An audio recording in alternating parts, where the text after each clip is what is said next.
বন্ধুরা সবাই কেমন আছেন? টেস্টি বাংলার আজকের পর্বে আপনাদের সবাইকে স্বাগত।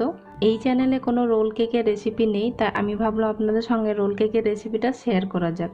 রোল কেক যাতে পারফেক্ট হয় তার জন্য অনেক কিছু টিপস অ্যান্ড ট্রিক্স আপনাদের সঙ্গে শেয়ার করেছি, তাই রেসিপিটা স্কিপ না করে পুরোটাই ফলো করবেন। কেকটা তৈরি করার জন্য লাগছে দুটো বাউল। প্রথমে আমি ডিমগুলোকে ফাটিয়ে নিচ্ছি। ডিমের ইয়েলো অংশ এবং হোয়াইট অংশ আলাদা করে নিতে হবে এবং ডিমগুলো যেন অবশ্যই রুম টেম্পারেচারে থাকে।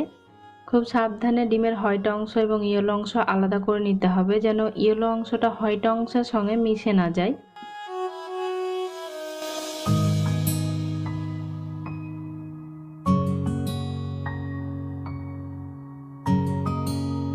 হোয়াইট অংশ আমার আলাদা করে নেওয়া হয়ে গেছে। এবার আমি এটা বিট করে নিচ্ছি।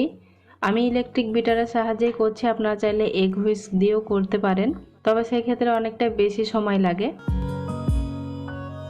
কিছুক্ষণ বিট করে নেওয়ার পরে যখন ঠিক এইরকম অবস্থায় আসবে তখন আমি এর মধ্যে অ্যাড করে দিচ্ছি সুগার পাউডার। এখানে আমি কিছুটা সুগার পাউডার অ্যাড করে নিচ্ছি এবং আবারও বিট করে নিচ্ছি। আবারও কিছুক্ষণ বিট করে নেওয়ার পরে আবারও কিছুটা আমি সুগার পাউডার অ্যাড করছি।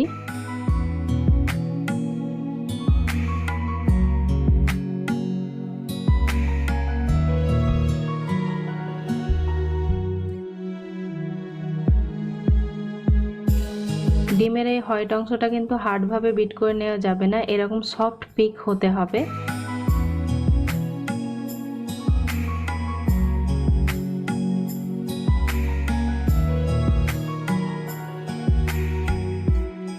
এবার আমি এর মধ্যে অ্যাড করে দিচ্ছি বাকি সুগার পাউডারটা।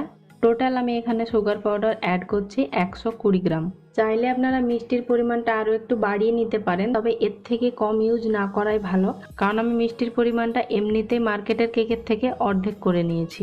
তাছাড়া রোল কেকের মধ্যে এমনিতেও কিন্তু ক্রিম ইউজ করতে হবে এবং তাতেও কিন্তু মিষ্টির পরিমাণ থাকবে।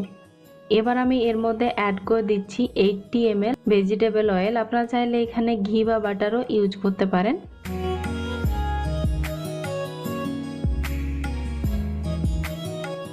এবার আমি শুকনো উপকরণ অ্যাড করছি। এখানে আমি ময়দা নিয়েছি 100 গ্রাম। 1 কাপের থেকে একটু কম ময়দা। এখান থেকে আমি 1.5 টেবিল স্পুন ময়দা তুলে নিচ্ছি এবং তার পরিবর্তে আমি 1.5 টেবিল স্পুন কর্নফ্লাওয়ার অ্যাড করছি। 1 টিস্পুন বেকিং পাউডার আর দিচ্ছি আমি 1/4 টিস্পুন লবণ। এবার এই শুকনো উপকরণটাকে চেলে নিচ্ছি। অবশ্যই কিন্তু চেলে নেবেন একবার। এবার খুব ভালো করে এটাকে মিশিয়ে নিতে হবে।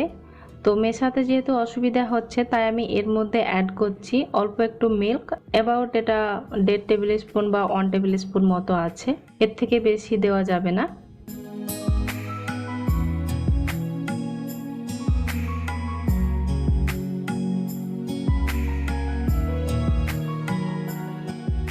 খুব ভালোভাবে ব্যাটারটা মিশিয়ে নিয়েছি, এর মধ্যে যেন কোনো রকম লাম্পস না থাকে। এবার আমি এর মধ্যে অ্যাড করছি 1 টিস্পুন ভ্যানিলা এসেন্স। আপনারা এখানে নিজের পছন্দ মতো অন্য যে কোনো এসেন্স ইউজ করতে পারেন এবং সেই সঙ্গে আমি অ্যাড করছি হোয়াইট জেল ফুড কালার। আপনারা চাইলে এখানে অন্য কালারও ইউজ করতে পারেন, তবে কালারটা একদমই অপশনাল।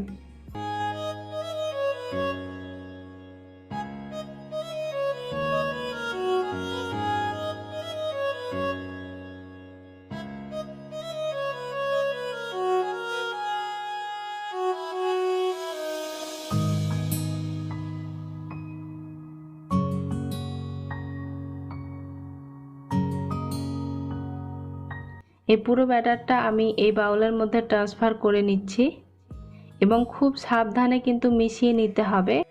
এই অবস্থায় কিন্তু ইলেকট্রিক বিটার ইউজ করা যাবে না, এটা স্প্যাচুলা দিয়ে অথবা এগ হুইস্ক দিয়ে ধীরে ধীরে মিশিয়ে নিতে হবে। এটা কিন্তু খুব স্পিডে নাড়িয়ে মিক্স করা যাবে না, একটু সময় নিয়ে স্লোলি এই কাজটা করে নিতে হবে। এইভাবে ফোল্ড করে করে মিশিয়ে নিতে হবে, না হলে এই ডিমের যে সাদা অংশের ফোমটা সেটা কিন্তু ভেঙে যেতে পারে। তো খুব ভালোভাবে আমার মেশানো হয়ে গেছে। কেক টিনটা কিন্তু অবশ্যই আগে থেকে রেডি করে রাখবেন এবং অবশ্যই যে কোনো ধরনের হোয়াইট পেপার কিন্তু বিছিয়ে নিতে হবে। এখানে কিন্তু একটা পারফেক্ট কেক টিন অবশ্যই জরুরি। এখানে আমি যে কেক টিনটা নিয়েছি এটা কিন্তু রেক্ট্যাঙ্গুলার আছে, আপনারা চাইলে স্কোয়ার শেপটাও ইউজ করতে পারেন, বাট এখানে রাউন্ড শেপ ইউজ করবেন না। এবং এখান থেকে আমি অর্ধেকটা মতো ব্যাটার অ্যাড করছি। রোল কেক তৈরি করার জন্য ব্যাটারের ডিপনেসটা কিন্তু খুবই ইম্পর্টেন্ট। এখানে ব্যাটারের ডিপনেস হতে হবে অ্যাবাউট 7 mm এর মধ্যে, মানে 1 সেন্টিমিটারের থেকে কম ব্যাটারের ডিপনেসটা হতে হবে।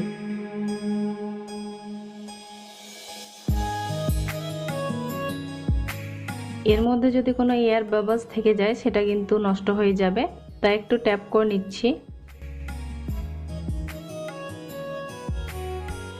জাস্ট আমি 2-3 মিনিটের মতো একটু ঢাকা দিয়ে রাখছি।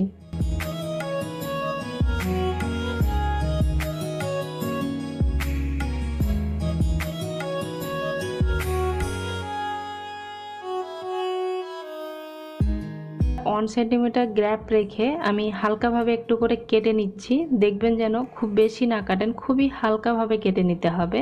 অ্যাকচুয়ালি এটাকে মার্কও বলা যায়। কেকটা যেন অবশ্যই গরম থাকে। এই যে দেখতে পাচ্ছেন এই অংশটা কিন্তু একটু কেটে নিতে হবে। যেহেতু এটার অলরেডি ওই টাইপেরই হয়ে আছে দেখতে, তো এটা আমি আর কাটছি না, বা যদি না থাকে, এটা যদি সমান হয়ে থাকে তাহলে ঠিক এইভাবে কেটে নিতে হবে। একটা যে কোনো পেপার দিয়ে এটাকে মুড়ে সেলো টেপ দিয়ে এটাকে আমি ফ্রিজে রেখে দিচ্ছি 1 ঘন্টার জন্য।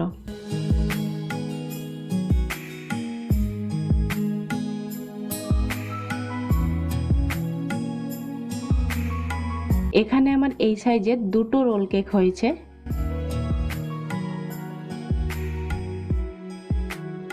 এক ঘন্টা পর আমি এটাকে ফ্রিজ থেকে বের করে নিয়েছি। এবার আমি এর মধ্যে অ্যাপ্লাই করছি অরেঞ্জ জুস। এই অরেঞ্জ জুসটা আমি আগে থেকে গরম করে রেখেছিলাম, আপনারা চাইলে কাঁচা অবস্থাতেও ইউজ করতে পারেন, এটা অপশনাল। আপনারা অরেঞ্জ জুসের জায়গাতে সুগার সিরাপও অ্যাপ্লাই করতে পারেন। এবার আমি এর মধ্যে ক্রিম অ্যাড করছি, আপনারা চাইলে জেরিও ইউজ করতে পারেন, নিউট্রেলাও ইউজ করতে পারেন। তো আমি এখানে আগে থেকে হুইপিং ক্রিম বিট করে রেখেছিলাম, এর মধ্যে আমি অরেঞ্জ এসেন্স দিয়েছি এবং সেই সঙ্গে আমি একটু অরেঞ্জ জুসও অ্যাড করে এটাকে বিট করে নিয়েছি।